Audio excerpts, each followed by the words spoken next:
আমাদের দেশে আপনারা জেনে থাকবেন যে যে সমস্ত রোগীরা আপনার কিডনি ফেলিওর বা kidney end stage renal failure নিয়ে আক্রান্ত থাকে তাদের বেশিরভাগই ডায়াবেটিক অথবা হাইপারটেনশন। আমরা বলে থাকি মোর দেন 45% পেশেন্ট, 100 রোগীর মধ্যে যদি 100 জন কিডনি বিকল রোগী আমাদের কাছে এসে থাকেন তার 45% ডায়াবেটিক, 37%-এর মতো হবে আপনার হাইপারটেনশন, আর 10-15%-এর মতো রোগী কিডনি প্রদাহ। অন্যান্য কিছু রোগ রয়েছে যেমন আপনার ধরেন কানেকটিভ টিস্যু ডিসঅর্ডার, শরীরের বিভিন্ন রকম রোগ প্রতিরোধ থেকে আপনার কিডনি বিকল হতে পারে। অথবা আমাদের দেশে সবচেয়ে বড় সমস্যা যেটা হচ্ছে খাদ্যে ভেজাল, একটা খুব মারাত্মক আপনার আকার ধারণ করেছে খাদ্যে ভেজালের সমস্যা।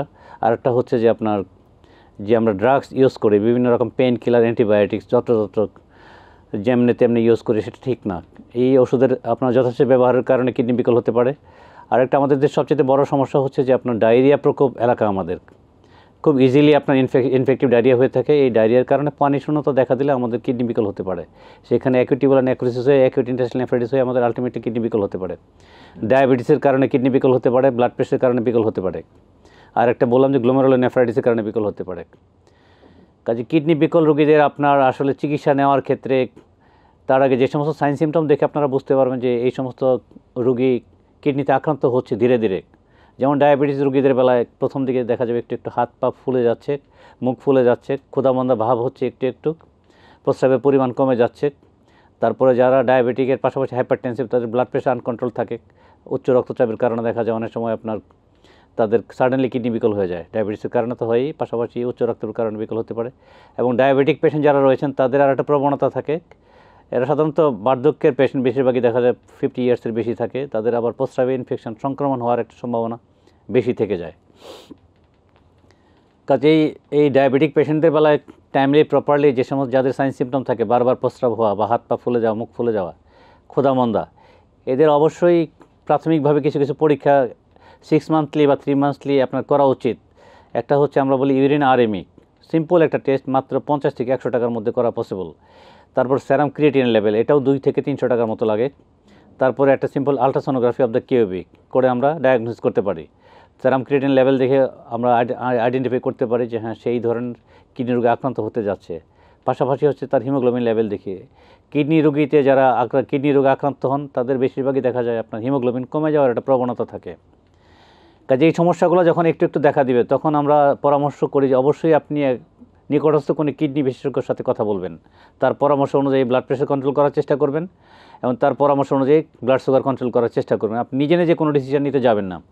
কতটুকুতে ব্লাড সুগার কন্ট্রোল করা যা উচিত আর কতটুকুতে আপনার ব্লাড প্রেশার কন্ট্রোল করা উচিত, আপনার নিকটস্থ বিশেষজ্ঞ ডাক্তারই বলতে পারবেন। এই রকম আপনার ব্লাড প্রেশার থাকা উচিত, এইরকম আপনার ব্লাড সুগার থাকা উচিত, আপনার খাদ্যাভ্যাস এরকম হওয়া উচিত, আপনার এই সমস্ত পেন কিলার খাবেন না বা এই অ্যান্টিবায়োটিকগুলো আপনার জন্য কিডনি সেফার।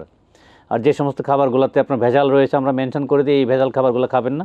আর কিডনি রোগে যারা আক্রান্ত হন একবার মানে প্রাথমিক পর্যায়ের দিকে থাকেন, যাদের কিডনি পয়েন্ট 1.2, 1.3, 1.4, 5, 6 এরকম থাকে, তাদেরকে আমরা বলি আপনারা চেষ্টা করবেন বাইরের খাবার থেকে যেন বিরত থাকেন। বাইরে যে সমস্ত খাবার খেয়ে আপনার ডায়রিয়া হলে এদের কিন্তু আপনার ডায়রিয়ার কারণে পাশাপাশি আপনি কিডনি আগে থেকে একটু একটু আক্রান্ত রয়েছেন, এদের প্রবণতা অনেক গুণ বেড়ে যায়।